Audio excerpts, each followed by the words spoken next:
Go berserk. Oh, Hey. I feel like I know that song. what is up, everybody? This is Josh This is Trenton. with SoutheastPitReport.com, and you are tuning in for another episode of Straight Out the Pit. Episode 4. 4? I can't believe we're up 4 already. I know. So, how you doing, Trenton? I'm doing great. Been a little busy. Yeah. This Been weekend's working. going to be busy. Yes. Oh, my goodness. Yeah, we're going to have a busy weekend starting tomorrow. Yep. We got a Nothing More.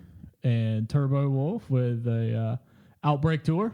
Yep. Yeah, I think AP sponsoring that. Yeah, I think the so. AP Monster Outbreak Tour. So Yeah.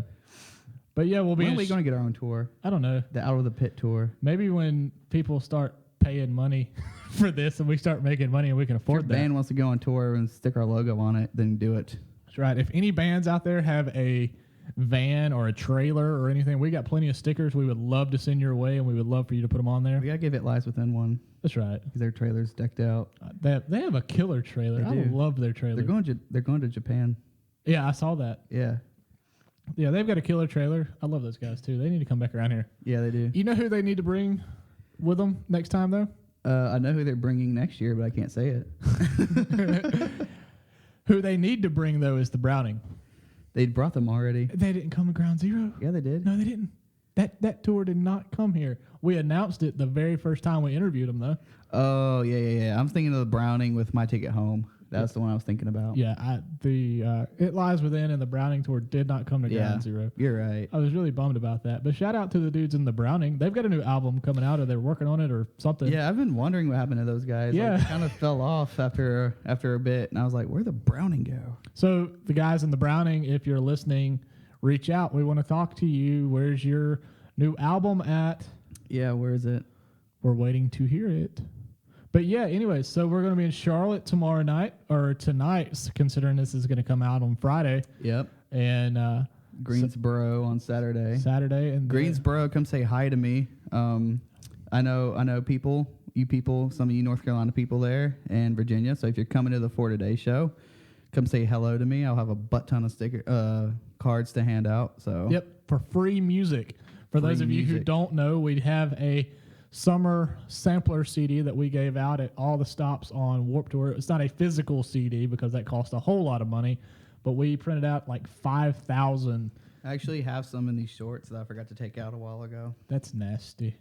Have they been there since Warped Tour? No. Oh, okay, Not good. No, I just have like random like gym shorts or whatever shorts. His pockets are like Mary Poppins' pocketbook. Yeah. Random stuff in there. Yep. So, but yeah, we'll be handing those out at all the shows. We still have about 1,000 left.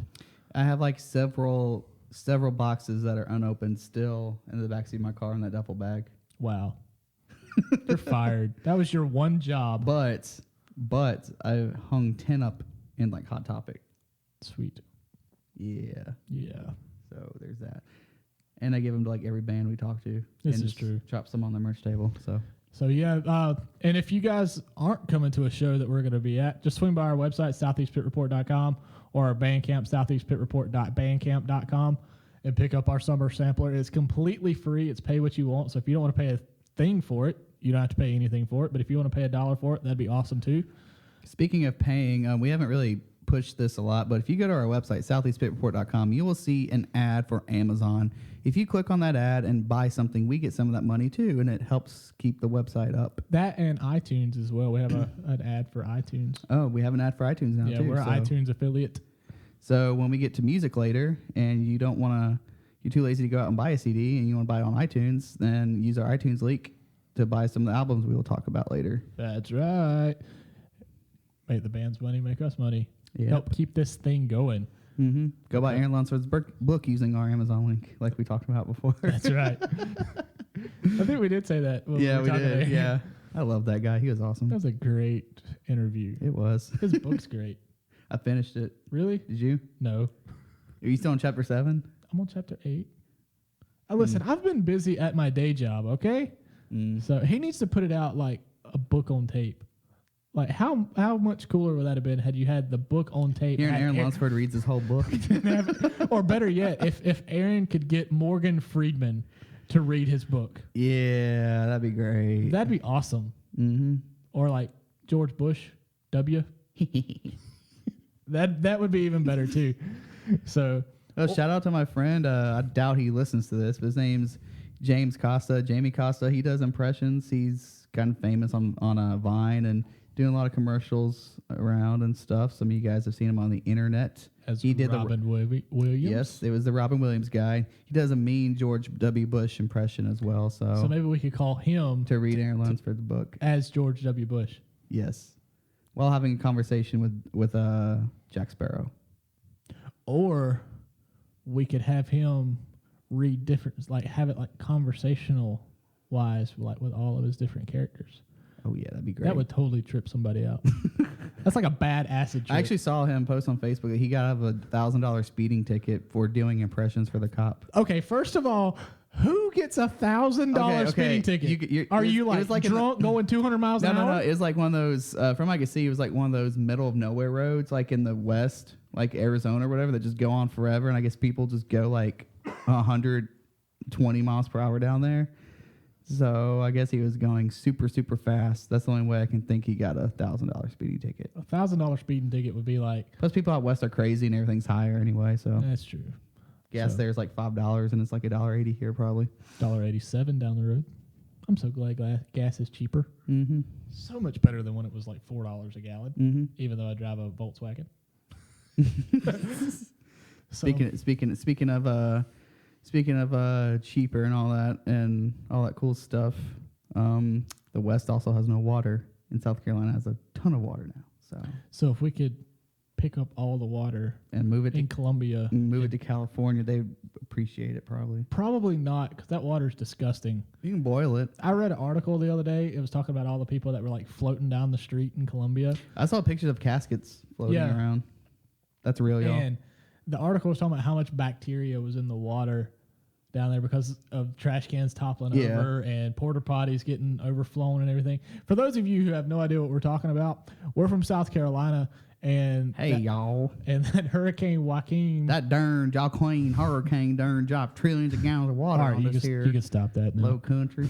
But yeah, we had the hurricane out there, and it totally rained here in South Carolina for like 2 weeks straight. And it's normal for Charleston to get flooded, but not Columbia. Yeah.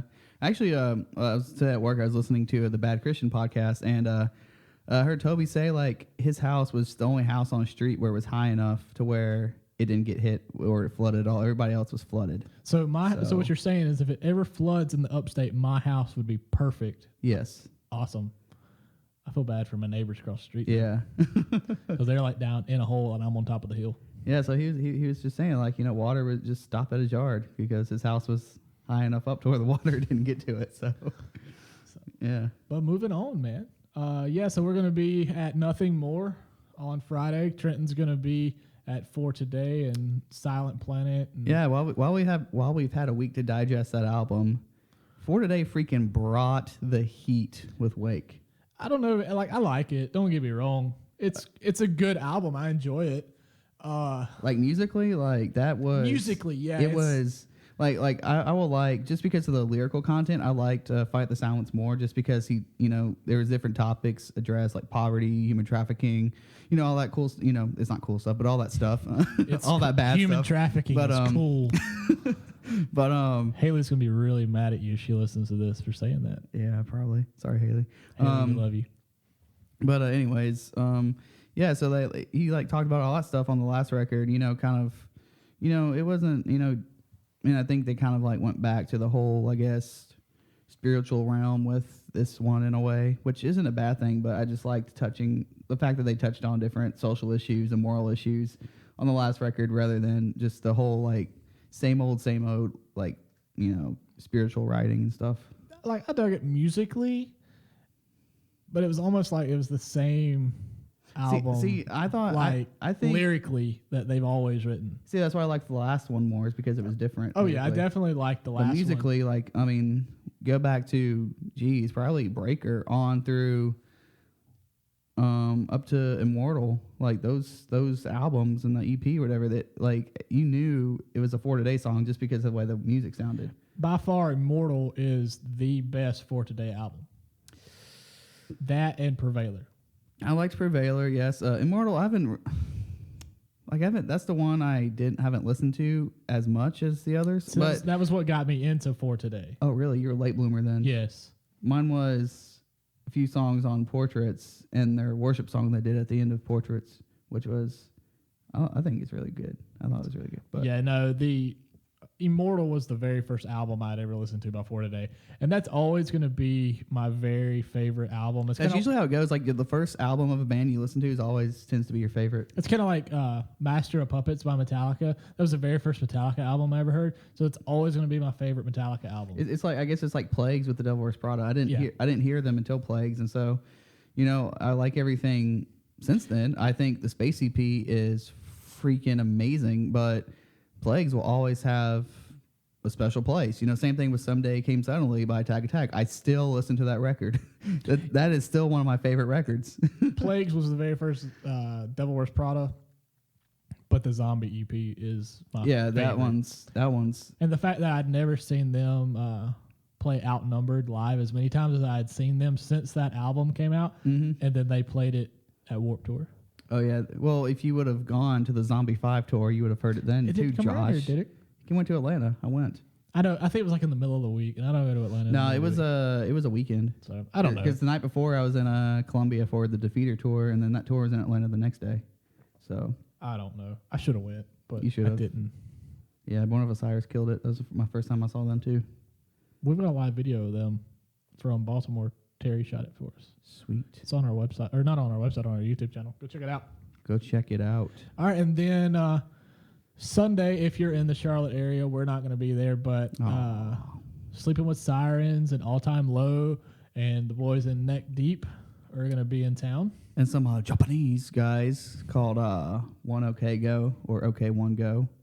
They're not OK Go. They're not the treadmill band that you guys probably remember from back in the day, but One OK Go. So that's their name, and they're not bad. They have, for a Japanese band, they have some pretty chunky southern riffs on their album. Do they have a Japanese accent doing their southern riffs? That'd be great. How do you have a Japanese accent doing southern riffs? I'm just saying it'd be funny. Or if they were like singing. Japanese. Singing. I was like, how's the music sound Japanese while doing? Oh no, they sound clear. I mean, I think every now and then you can hear a little. I guess it's like Crossfade. Well, there's some songs where I can hear what they're saying, but when their voices get lost in the music, it sounds like they're singing in Japanese. So I don't know if they switch it off or not. Maybe they're just turning Japanese. They are Japanese though. That's true. Yeah, I think they're old though. I think I saw on Facebook like a lot of them were born in the 80s. So they're like. Oh, so that's old? No, I mean like. Okay. No.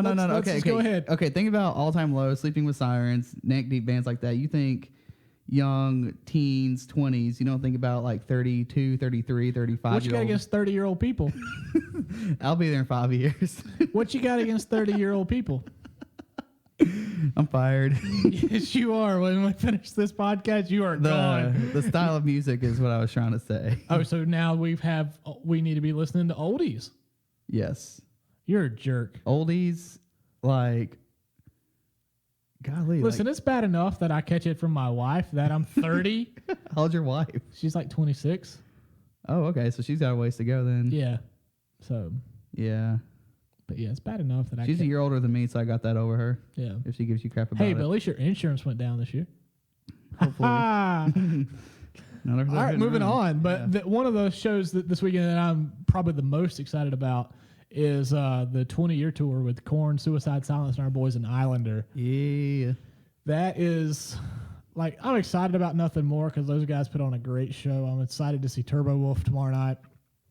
I'm going in that show blind. I don't know what Turbo Wolf sounds like. I think it's gonna be a surprise. Like I like doing that. I like interviewing bands and not knowing what they sound like. So that way, when I ask them literally to describe their sound, I'm literally asking the question for them to describe their sound.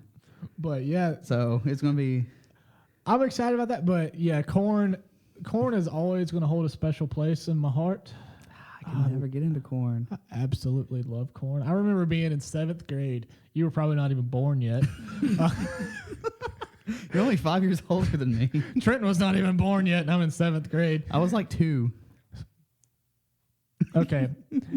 Anyways, if you guys do not watch us, I think Josh showed me there's a bird in the room. If you guys do not watch us record this on Periscope, you guys really need to. Nobody's watching right now. I know it. We had some people earlier. I guess we suck at what we do. Yeah, we do. But Korn was one of the very first bands that I ever got into that was heavy metal, according to my mom, and devil music. I remember Linkin Park and 12 Stones for me.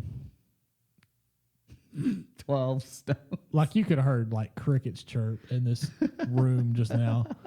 But I remember Rob Zombie and Korn came to Greenville when it was the Bilo Center on tour. It's always, I've been here for 5 years, and it's always to me going to be the Bilo Center. It will. I just moved here like relatively not too long ago, so it's still the Bilo Center to me. But they came to the Bilo Center, and I was in like 7th grade, and I wanted to go so bad. And my mom was like, "You're not going to see that devil music." Well, number one, she was totally freaked out about Rob Zombie. I think it was Rob Zombie more than anything that freaked her out. But yeah, I got to see them at Carolina Rebellion. They're doing the 20-year tour for their very first record, and I saw them play that live at Carolina Rebellion, and it was phenomenal. And to see them play it again at the Fillmore is going to be even better. And plus, Suicide Silence is on there. I've never seen those guys play live. I've seen them once, and that was 2010 Warped Tour before with Mitch. That's the only time I've ever seen them. They were on a Warped Tour? 2010, yeah. It was my first year going to Warped Tour. Wow. I'd skipped Mayday Parade to go watch them. Glad I did. And then our boys in Islander are on that tour. Yeah. So I guess that's kind of a hometown show for them. Where's this at again? Charlotte. Charlotte, yeah. Yeah, So it's an hour up the road. Yeah. So it'll be a hometown show for our boys in Islander. Hopefully I'll get to talk to JR this time. It's only been like this will be the third time we've seen Islander, and I've never got to do a gear rundown with him. If you would have stayed at Hey Look Festival, you could have talked to him. Listen, I had been there all day long. I was ridiculously sunburned. If you don't believe me, go watch the interview with Jeremy Ray that we did on the Artist Spotlight from that. And I was like blood red because I forget to pack my sunscreen that day, and I'm wearing a tank top like an idiot. Speaking of Artist Spotlights, Josh, do you want to talk about the Hall of Fame coming up after this and get to our little sound check we got for you guys this week? Yeah, let's do it. Rock and Roll Hall of Fame is coming up. Yeah. So, not too excited about it, but it's okay. Probably my favorite one that's on there is 9 Inch Nails. Yeah, I saw the list. I think Cheap Trick's on there. Let's see. We got the list right here. Cheap Trick, yeah. NWA, 9 Inch Nails. NWA and 9 Inch Nails are probably my two favorite. Yeah, the Smiths are on it too. So they're relatively around the scene somehow. But the one that sticks out to me is Janet Jackson. Michael would be so proud. Yeah. I'm surprised. Is he in the Hall of Fame yet? Rock and Roll Hall of Fame? I have no idea. Probably so, because he's dead. If not, that's probably messed up that she's getting in and he's not. That's pretty funny. All right, so I asked this today on my personal Facebook, but I'm pledging this out to you. Pledging? No, not pledging. I'm sending this out to you guys. Send in your list of bands who are in this, I guess, underground rock, metal, pop punk scene that could possibly be in 20 years or so. I got a list in my head. I have Blink-182. Obviously. I have Of Mice and Men. I could see it. Potentially Bring Me the Horizon. If they keep going, if they keep getting bigger. If they keep doing what they're doing now. Sleeping with Sirens, I could see. Yeah. Black Veil Brides, obviously, because they're massive. And I have like a toss-up one between Korn and Linkin Park. I would say Korn before Linkin Park, and I would say Linkin Park before Black Veil Brides. Yeah, for sure. And here's the reason why. Black Veil Brides is a good band. They put on a great show. Nothing against the band. However, they've had that one radio hit that was played on mainstream radio. And the sad thing is when it comes to the Rock and Roll Hall of Fame, it's not us that nominate these bands. It's industry people. Yeah. So I've actually heard because of his credentials now, metalcore producer extraordinaire Joey Sturgis is now on the board of, I think he's either on the board with the Grammy people or the Hall of Fame people. I don't know, but he's on some kind of board now. I think when we talked to Failure Anthem, they mentioned something like that. So what you're saying is Conquer Divide's going to end up with a Grammy and in the Rock and Roll Hall of Fame next year. If Joey has anything to do with it, possibly. Love those ladies in Conquer Divide. If you don't know who that is, check that out. They're pretty awesome. They are awesome.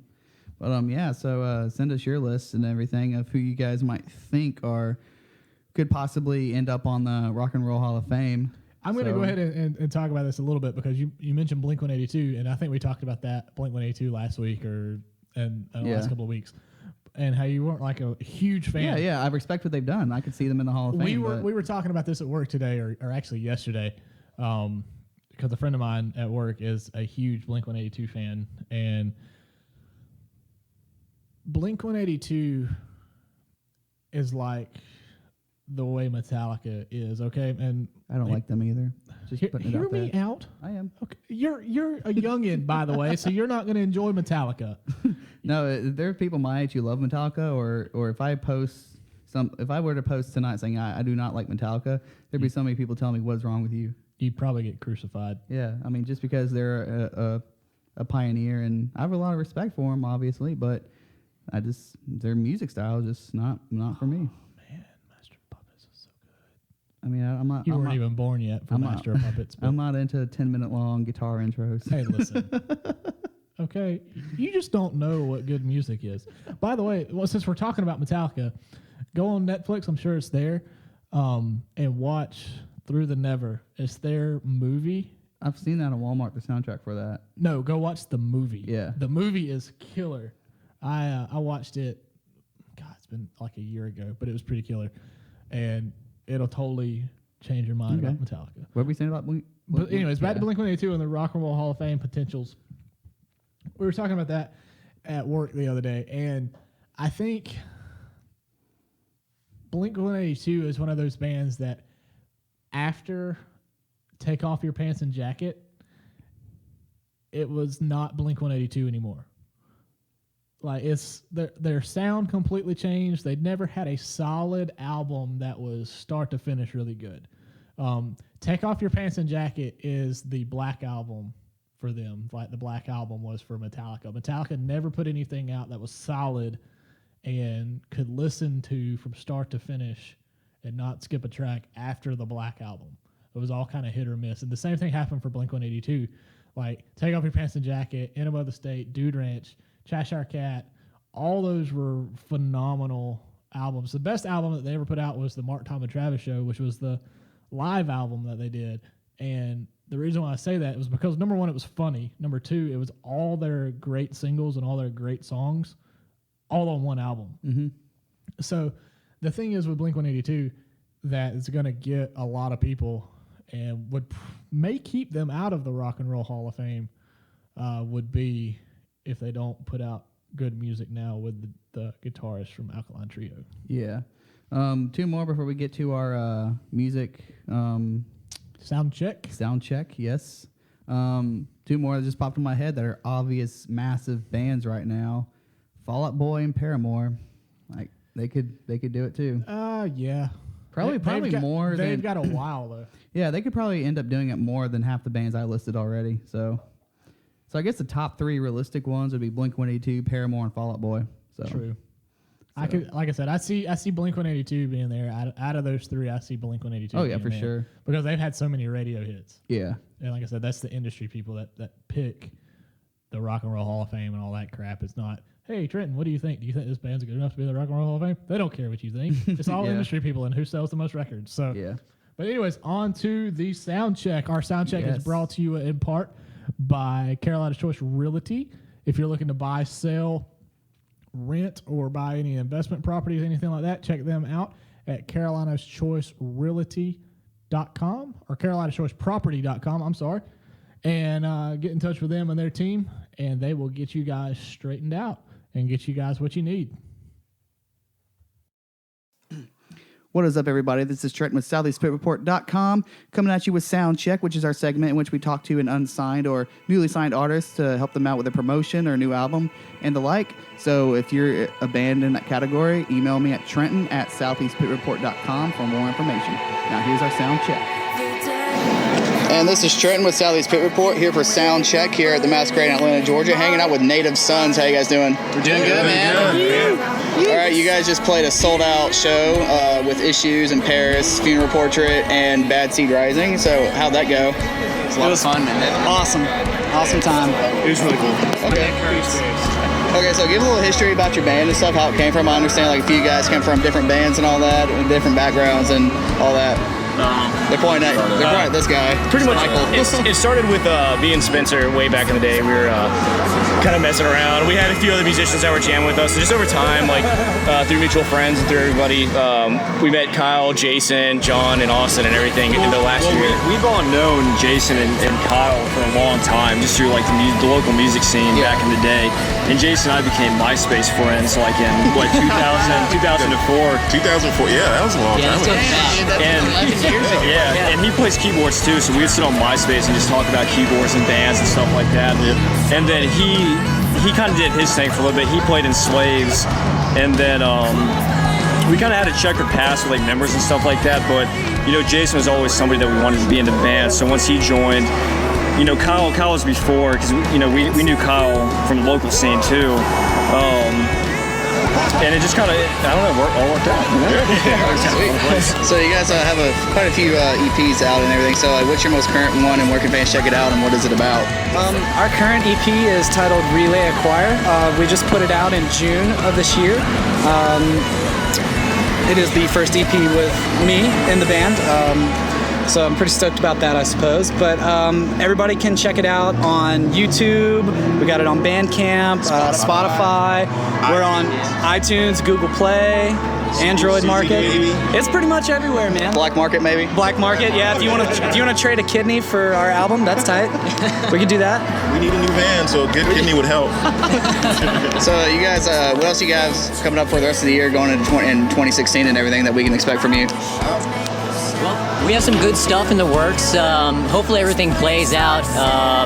We're just going to keep pushing through and just keep playing shows and just trying to be as prominent as we can in the local scene and also out of state.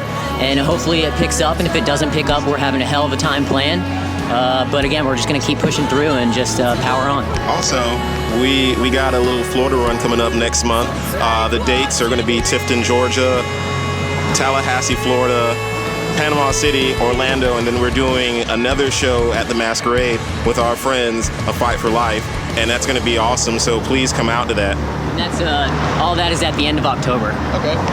October 22nd through the 26th. Let's party. All right. You guys said you guys have like different bands, like you're from Slaves and you played in Numb Machines back in the day and all that. So like, you know, that ambience is there and stuff. So like, what are some other like textures or bands and stuff that inspire you guys, you know, sonically or ambiently? Wait. Yeah, both of us, because I think all of us have like a whole different Well, I'm going to throw this in there, and you can give a shit for this, but Mike and I are huge Coldplay fans. Okay. But, you know, like a band that we love is Mew. That's one of our biggest influences. This will assure you, we have a lot of post-rock elements. And that's where a lot of kind of our, you know, structuring and kind of ambience comes from, is post-rock elements. So, Sweet. We got a couple fun ones, and we're going to wrap it up here. All right, if you guys were on Survivor and your band was a tribe, who would win and who would go home last? Oh, I would win for damn sure. This Or go home Mike would go home. No, I would murder everybody. Mike would go home first. Okay. I would last the longest because I'm the only person that knows how to tie knots. It's that mustache, right? The mustache is the key to survival in any environment. I'm gonna give you an honest answer. John would probably last the longest. No, you guys don't give John enough credit, but he's pretty damn heavy. Mike's going home first. Austin's tripping and falling and scraping his side and getting infected. Let me set this straight. Kyle Keating is going to win. Bass players always win. That's it. End of story. Just remember, I don't got it. Eagle Scout. Black Guy dies first. No, that's for me. Everyone that just walked by saw my name. And I got one more question for you guys. You guys Swiftie fans? Taylor Swift? Anybody? Okay. Ryan Adams just covered Taylor Swift. I saw that. Yeah. Okay, I'm well, not a Taylor Swift fan, but I've listened to the radio and I'm familiar with her. okay, well, any of you guys got to date her, marry her, hang out with her, and she ended up writing a song about you, what would it be called and what would it be about? Love of my life, Michael Matajic. That's what it's called. The love of my life. That's what it's called. Mine would be called He Stayed. So, you had one? It'd be called Dear Kyle. And Honestly, it'd probably be how I he left broke me her on heart. for 4 months and he broke my heart. If Taylor Swift wrote a song about me, she'd probably call it Well Shit. All right, thanks for talking. I'm going to make a self-referential one. I think it'll be called Darkness Rises. Darkness! On that note, is there anything else you got? You said you got some tours coming up. Is there anything else you want to say real quick before we close it out? We just want to thank everybody for sticking with us over the years. You know, it's been a crazy ride over the last few years. I feel like we finally have, a solid lineup. You know, we all work very well together, and we can't wait to see what the future holds for us. All right, awesome. And keep listening, everybody. All right, sweet. This is Trent with the Spit Report on Soundcheck, hanging out with Native Sons. Thanks for listening, guys. Soundcheck. Thank you guys for listening. Check us out on iTunes at Southeast Pit Report. And follow us on all our social media, Southeast Pit Report. And keep up to date with our news, interviews, and all that cool stuff. Now, here we go. We're back to the podcast. And we're back. That was Native Sons. Those guys opened up the show at the Issues hometown show a couple weeks ago in Atlanta. Those guys are great dudes and everything. Really enjoyed talking to them.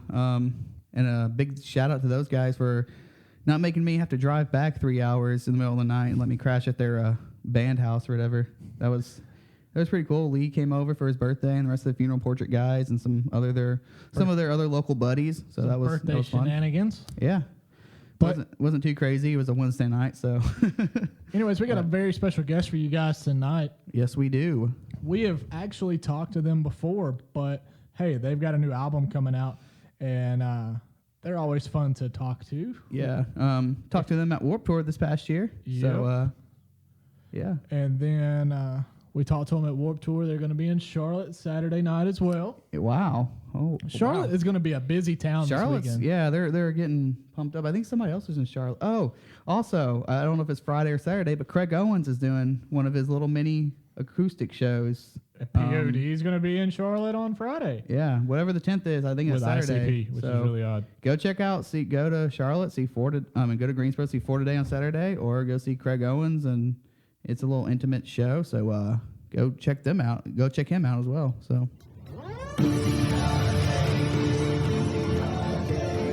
So our guest today is going to be The Family Force 5. These guys have got a new remix album coming out soon, which you just got a little bit of a preview for. We're over here dancing because we're going berserk. Yeah. But we'll have these guys on today. These guys have transitioned, I would say, very easily from the Christian music scene over into the mainstream, playing Warped Tour. And going back into the Christian music scene with their new stuff. Well, Yeah. I'll ask them about that when we get to them and all that, because there for a while they were touring with like Cobra Starship, 303, Warped Tour, and then they did a winter jam during that time, and then they kind of disappeared for a while, and they came back, and now they're just working with like Lecrae and all the Tadashi and all these Christian industry people, and which isn't a bad thing. It's for their career, I guess, but it's a lot more. It's a lot more in the Christian industry than it was in the mainstream secular industry, from my perspective, than from they first started. So we'll definitely touch on that in a little bit too. So, But yeah, if you guys were at Warped Tour, you saw them out there with the trampolines. and yeah, I wonder if they're going to have the trampolines this tour, or if they're going to go back to breakdancing. they're probably gonna break dance on the trampolines. That would be fun. Yeah. That sounds very dangerous, though. Hey. But anyways, this is the guys in Family Force 5. My name is Fatty, and I play bass, and I sing a little bit. Sing a little bit, just a little. Say what? Yeah, I sing just a little bit. I sing some of the background and some couple of lead on some of the songs, but I don't sing everything. Oh, okay. All right, sweet. So, I mean, some people may have seen our interview with two of the other guys, but we talked to y'all on Warped Tour too. What is some stuff you guys have been doing since you guys been home from after the summer and everything? Actually, after Warped Tour, we went home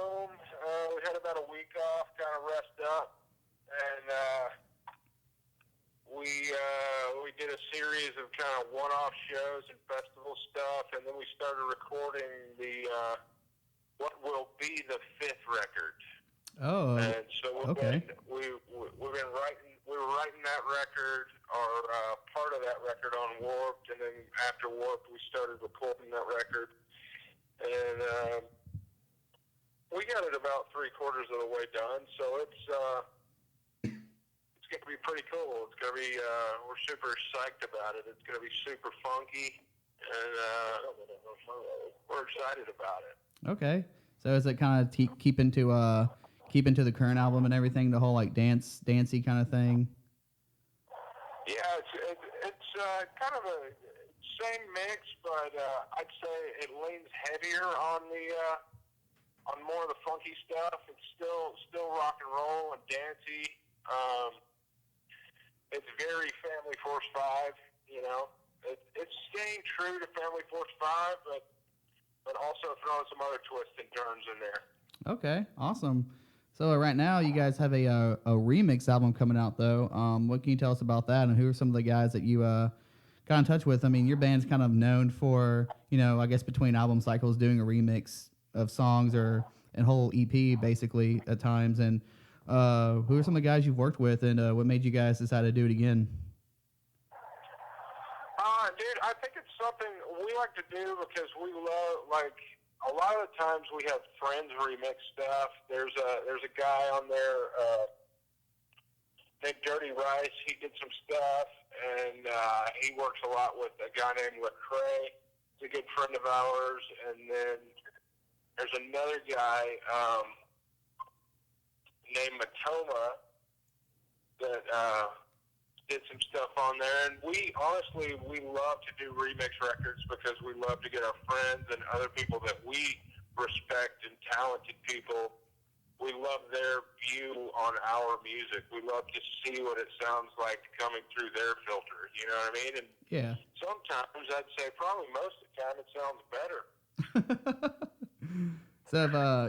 So you guys have thought about, instead of like, I guess, making a remix album for like maybe do like a EP where you collab with other people, like some of the guys doing it, and that's like the song versus a remix song.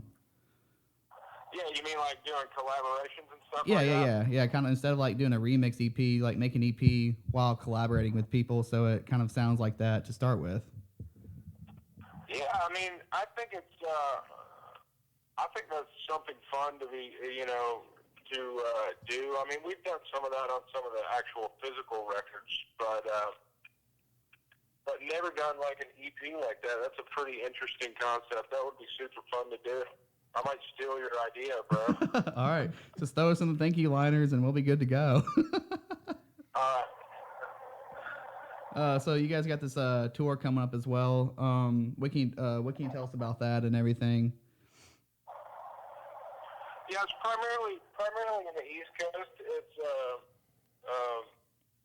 a tour called Tour Stand Still, and it's just a small club run that we're doing, and more of an intimate setting with a band called Born Cages is going to open, which we met them on Warped Tour, and we love their stuff. It's a little bit out of the filter for Family Force 5. It's more low key and rock and roll.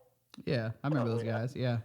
Love the guys and love the stuff, and it's gonna be a fun night, man. It's just packed full of awesome music, and it's gonna be intimate. It's not in huge rooms; they're in 300 cap rooms. So we wanted to go out and do a club run that's just like sweaty rock clubs, and that's what we kind of wanted to do after Warped Tour. So. Okay. Excuse me. So like you're going to do these small clubs and stuff, people have seen you at Warped Tour or beforehand, or Winter Jam earlier this year. You guys had all these trampolines and all this stage stuff. How do you guys going to manage that or subsidize that into a small club show versus, these big productions you guys have been doing on these bigger stages? You'll just have to come and see it because we've already got stuff planned. And, I think you guys need to bring back the. Go ahead. Very Family Force 5 fashion, you know. It's like Winter Jam, we got trampolines and light-up jackets and stuff like that, and it still kind of looks like it's out of the back of a truck. So it's a little bit redneck, but there's gonna be some pop and fizzle on stage. We put together a pretty cool package. Okay. I think what you guys need to bring back for this one, because with it being the remix album and as being even more dancier and even more than what your one is currently, I think you need to bring back the breakdancing. So what now? Did you say bring back the breakdancing? I don't think it ever left. I think it just went dormant for a while. Oh, so is that maybe a hint that the cardboard is going to be broken back out for this tour? Yeah, I mean, I had to have a couple of years where my knees healed up, you know. I mean, I'm not the bionic man, but, you know, no, it'll end up getting broken back out, man. It's always something we love to do. Okay. Going, I guess, more of a serious, deeper question. One thing I've noticed is I don't know if it's just my perspective or if it's kind of like a market shift or whatever for you guys, but you know, I remember, you know, back in the day, you guys, you know, were involved in a lot more, I guess, the secular side of things, and then this revamp when you guys came out with a Time Stand Still, like it's being pushed more towards, I guess, the Christian market in a way. What made you guys, if y'all did decide that, to go more of the Christian side of things instead of like keeping up with the whole mainstream side of it? I mean, I think it's a little bit of both. I think part of it is, you know, getting older and having more to say than, hey, let's break out the cardboard and dance. I think that's all going to be a part of Family Force 5. And, you know, I think we always strive to push ourselves to a different place. And I don't think that we'll stop playing clubs or stop doing Warped Tour stuff or stop playing in the pop market. But it's also something, you know, we are believers and we are Christians, and we, on this record, we wanted to strive to write some more meaningful stuff about the Lord and Jesus, you know, and because that's what we believe, and try and do it in a Family Force 5 way, you know what I mean? Yeah. You know, it's kind of funny you mentioned the lyrical content, because I remember, you know, back when like the Dance or Die era or Business Up Front era and all that, like the older era of you guys, like a lot of, you know, people would, you know, come down on you from the Christian community saying, why aren't your lyrics talking about Jesus more and everything? And people would bash you guys for doing that, for not doing that. Yeah, I mean, I think you get a fair amount of both coming back either way. You know, you get less scrutiny, I believe, in the pop side, because you get people on the pop side that either want to hear about God or don't want to hear about God, and I think the way that you present it is a way that they either accept it or they don't. Like, you know, I'm always one to present Christ in a loving form and not like a Bible beating form, you know, because that's how it was presented to me. And then on the Christian side of things, I think sometimes Christians just get afraid that you go and you want to go and play in bars to drink and do all this stuff that they envision as a bad thing, and it's really about playing music and going out and trying to put a smile on people's face and tell people about what we believe. You know what I mean? So there's a fair amount of scrutiny on both sides, and I think you know, I don't necessarily think that's bad. You know what I mean? I think it's a healthy thing. You know what I mean? Because you have people that aren't Christians that have questions about it, and you got to be able to back up what it is you're talking about or you believe in, and then you have people on the Christian side that have questions about if you're slipping in your faith, and I don't think it's wrong to answer both of those questions. Yeah, you know what I mean? Yeah. Did you? I'm assuming not so much, but did you guys get a little backlash on Warped Tour this year, being a Christian band and all that? Actually, on Warped Tour, the people on Warped Tour, no. There wasn't really that much backlash at all on Warped Tour. There was on previous Warped Tours, but I think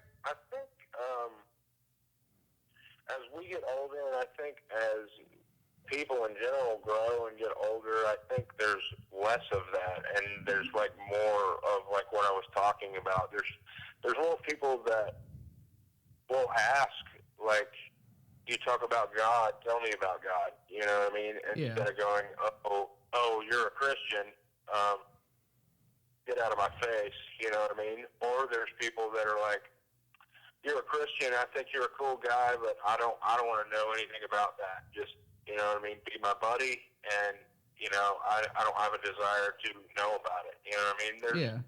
I think kids these days have changed in the fact that they're, like, pretty upfront with if they want to know about something or if they don't want to know about it at all. You know what I mean? Okay. So, this is kind of, I guess, the last thought I have about the whole Christian band topic. For this upcoming tour, you know, you said, like, you know, the record you guys have out now is more faith lyrically based than some previous ones. Are you guys starting to talk a little bit about God or Jesus from stage, or are you guys just tearing it up, partying, and, you know, just it is what it is kind of thing? I think we'll play some of that stuff. I don't think we'll get up and, like, physically, like, preach or do a sermon or anything, you know what I mean? Because it is about the music, you know? Yeah. And it is about, you know, living your life as a light and, like, showing people love, and that way, not necessarily getting up going, hey, if all you guys aren't saved up here, you're going to hell. You know what I mean? Yeah. So no, it's not going to be like a sermon, but there'll definitely be some of those songs played at these sets. You know what I mean? Yeah. So going into, like, the fan base and everything, you know, there's a lot of people like me, you know, who, you know, I'm 25 now, but, you know, I found you guys back in high school when I was like 16, 17 years old, and instantly you guys were like one of the bands I latched onto from, I guess, the quote unquote underground era of, like, the rock stuff or the metal stuff or whatever, when you guys are playing that style and stuff. So what is it like seeing these older fans come out to shows, as well as these new kids who, you know, are like 16, 17, who had no idea who you guys were back in the day and all that? What's, like, the shift in fan base been like? Oh, dude, we had some of the coolest one of those type of things happen this year on Warped Tour, and you don't really stop to think about it until somebody confronts you. Like, we had some kids come up, you know, because Warped Tour's a little bit younger than it used to be. Yeah.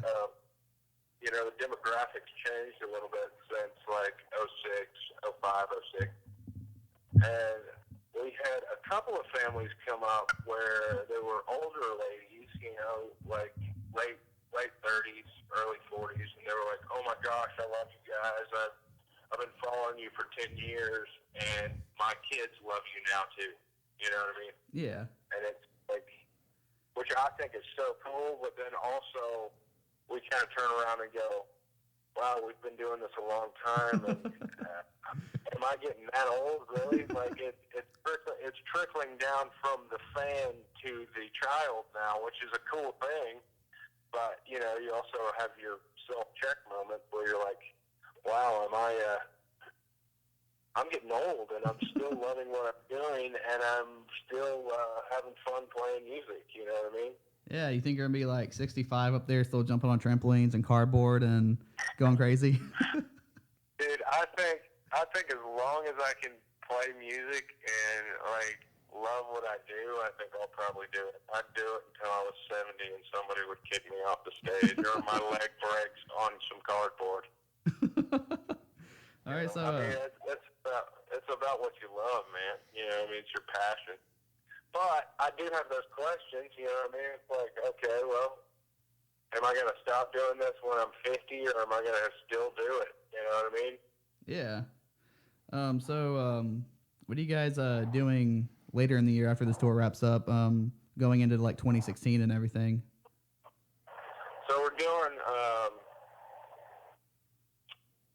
this club run, and then we're going into Winter Jam West Coast, and then we go from Winter Jam West Coast into our Christmas tour, and then Christmas tour into this thing called Rock and Worship Roadshow. Okay. So you're keeping up with the Family Force 5 pageant Christmas tour thing, right? Yeah, man. Yeah. Okay.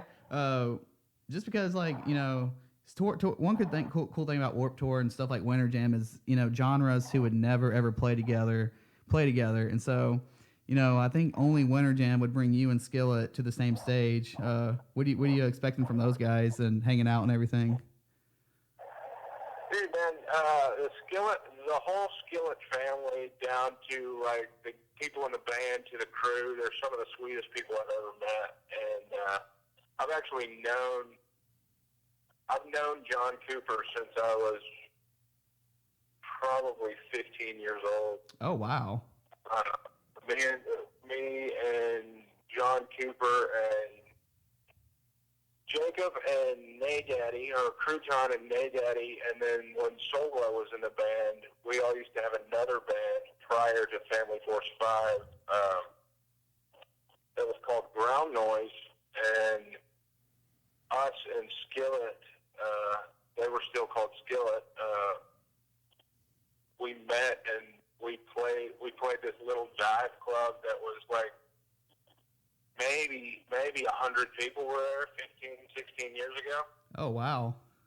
And that was the first time I'd ever met him, and we'd played some shows since then, but we'd never kind of got back together. So it was fun to tour with him, especially in a setting like that, because we had played super small shows together, and then we were on this Winter Jam, and those are super gigantic, 15, 20,000 people a night type of shows. So it was cool to sit down and talk to them about, you always talk to people like in passing, but actually sit down and be on a tour where you can catch up and be like, hey, man, how's the last 15 years of your life been? Yeah. You thinking about Family Force 5 remixing any Skillet songs anytime soon? I don't know, man. I wouldn't be opposed to it. I just don't know what would come out. You know what I mean? It can't get any weirder than Family Force 5 music already is. That's true. Josh, you got anything you want to ask before we close this out, or? That's it, man. It's been great talking with you guys. Yeah, I actually have a few fun ones for you, actually, if you... Yeah, man, let's do it. All right, so what has been your best and worst Halloween costume growing up, or I guess as an adult, if you dress up with, friends and all that?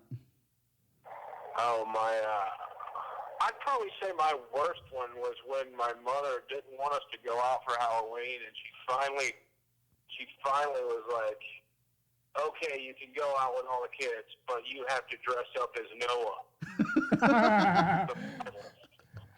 And honestly, I'm a Christian and I love God and all that, but dressing up as Noah for Halloween is not something that I would want to do. I wouldn't want to either. Hey, man, it could have been worse.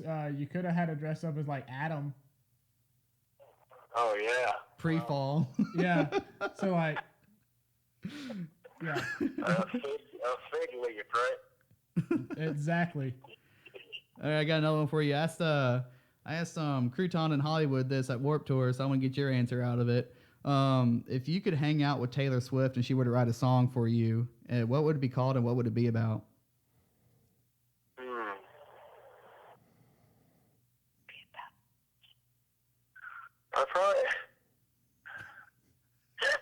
I'd probably have her write a song about my relationship with my wife and see what comes out. Okay, what do you think it would be called? I have no idea. I love you, baby. Don't leave me.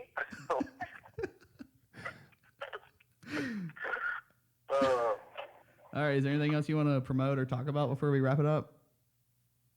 Just the remix record coming out in November. This tour we're starting October 16th, and just keep coming back and checking out Family Force 5. All right, will do.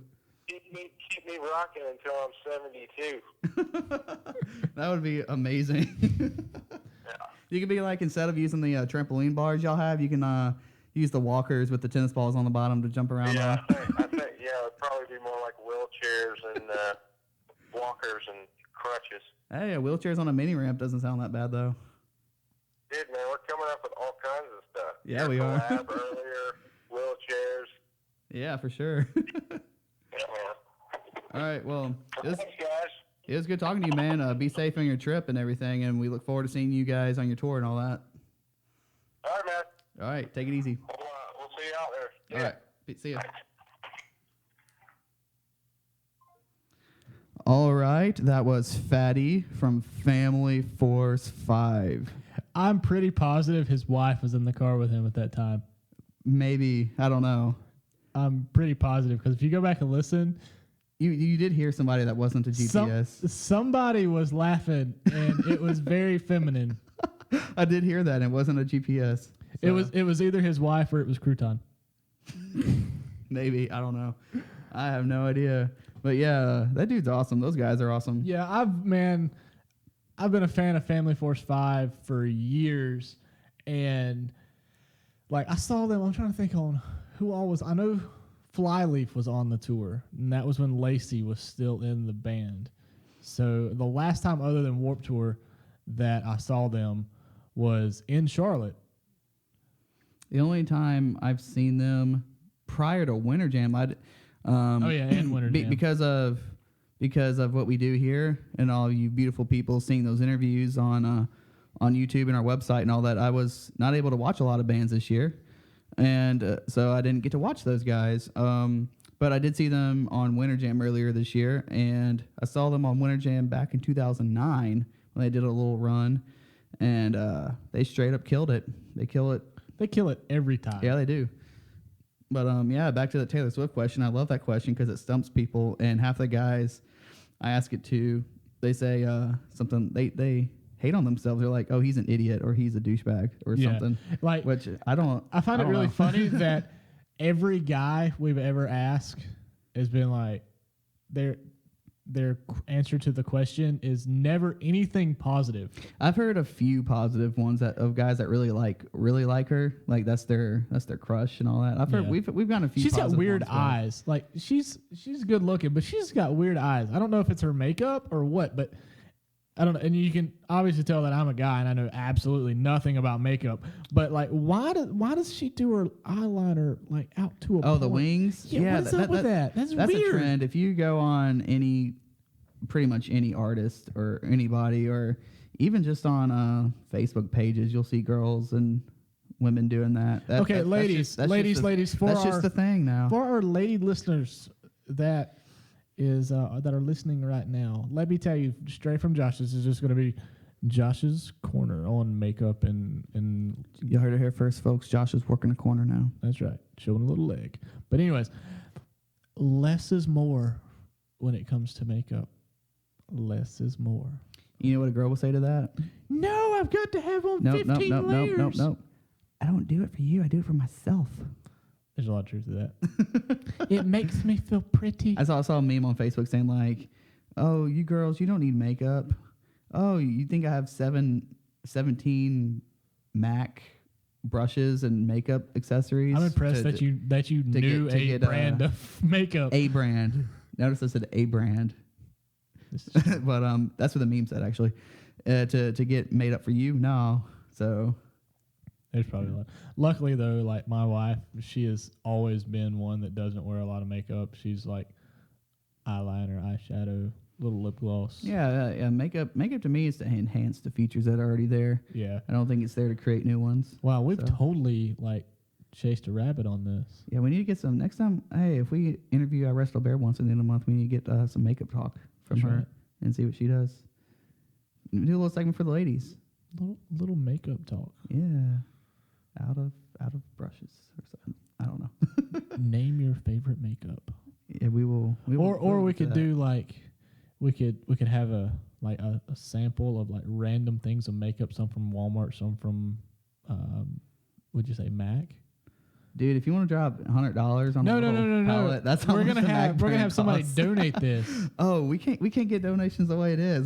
Hey, listen, how are we gonna get a $500 MAC donation? I know a girl who will freaking like donate this stuff, man. I'm telling you, we can find somebody to do it, and we can be like, name that makeup. All right. All right, so let's move on. Yeah. Of the week. My next one is going to be a very cool band that I've seen several times. It's going to be Mayday Parade. This song features Dan Lambton from Real Friends. This one's called One of Them Will Destroy the Other. That's their latest single off their album that's coming out tomorrow, Let's Black turn Lines. Let's turn this up a little bit more. Let's turn it up. I haven't heard this yet.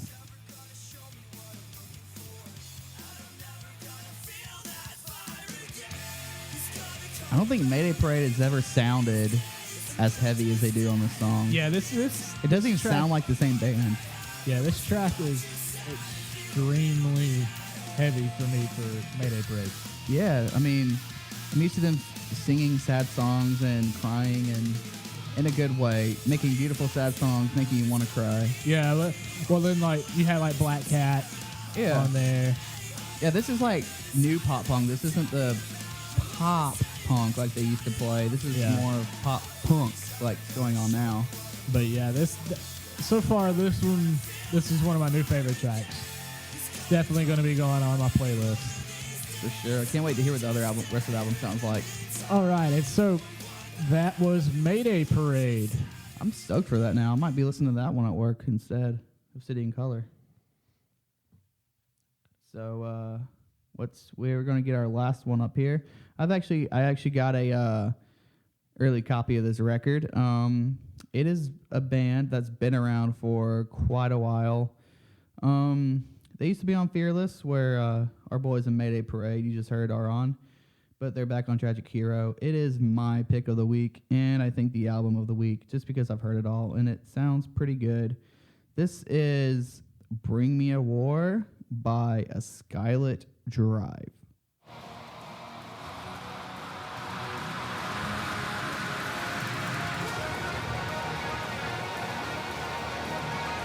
That's ridiculously heavy. I have some criticisms, because I've heard it all. I've had some criticisms about this album we'll get to once the song is cut out, but we'll just let this play for a little bit. The drummer at one point also played Emotions from Light, so fun fact there. When did he play for Motionless in White? I'm not sure when he was in there, but he's new. And I think they have a new guitar player as well. This is a really cool video, too. So go check that video out for Bring Me a War. This whole album's really good. I'll get to my critiques now about it. It's a great record. They do a lot of stuff, as you've heard in that song, that they haven't done before. They've improved upon and everything. But when it comes down to it, going back to Identity on Fire up until this point and throughout this record, it sounds like a Skylit Drive.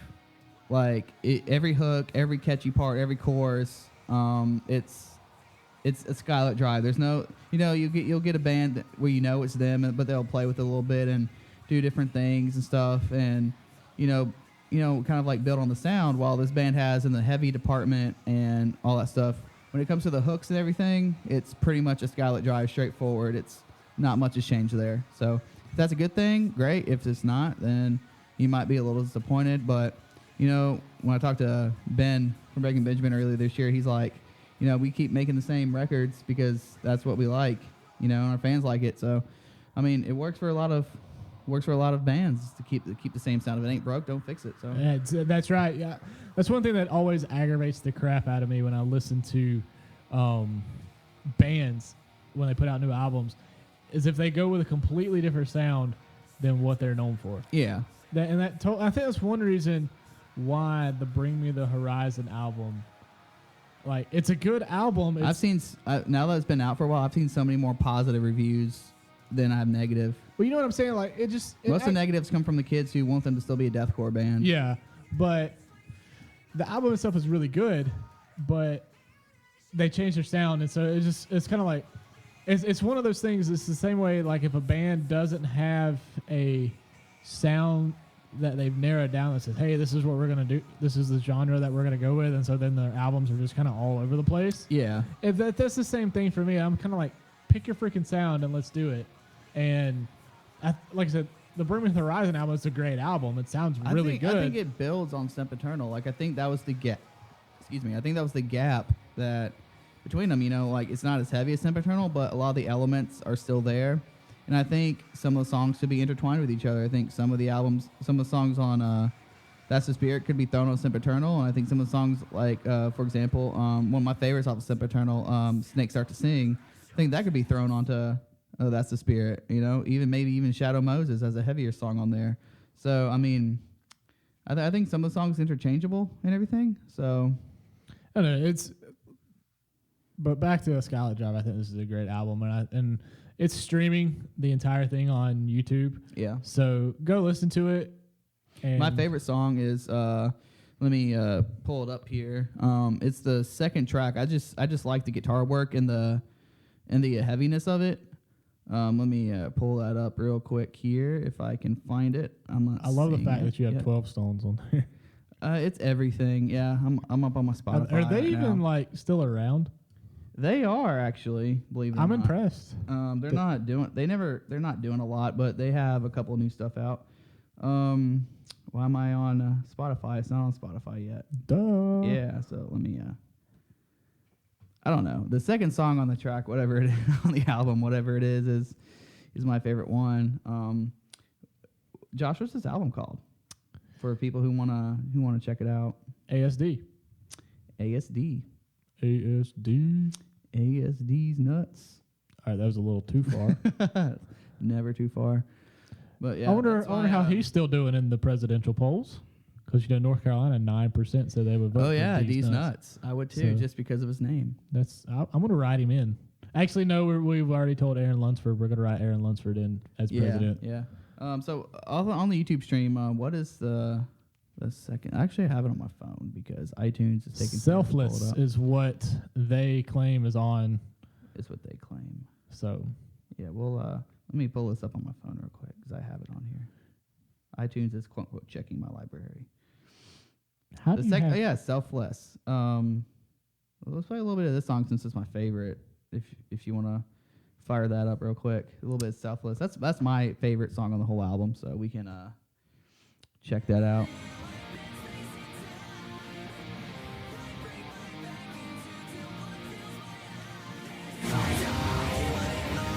Way to blow us out there. Yeah. Oh, there's that.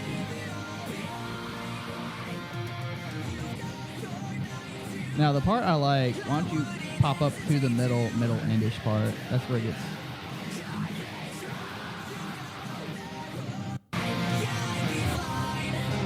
Yeah, this part. Yeah.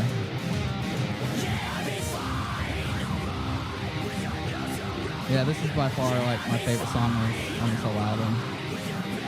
I'm really digging what I'm hearing from this thing.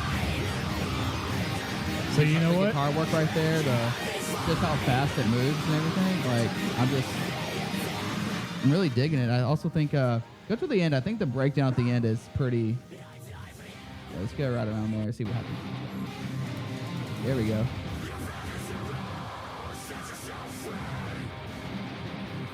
Yeah, I'm definitely digging it. This is why this is my favorite song. I don't think any other song on this album sounds like this one. Yeah, this album is definitely going on my gym mix. Oh, for sure. Especially that song.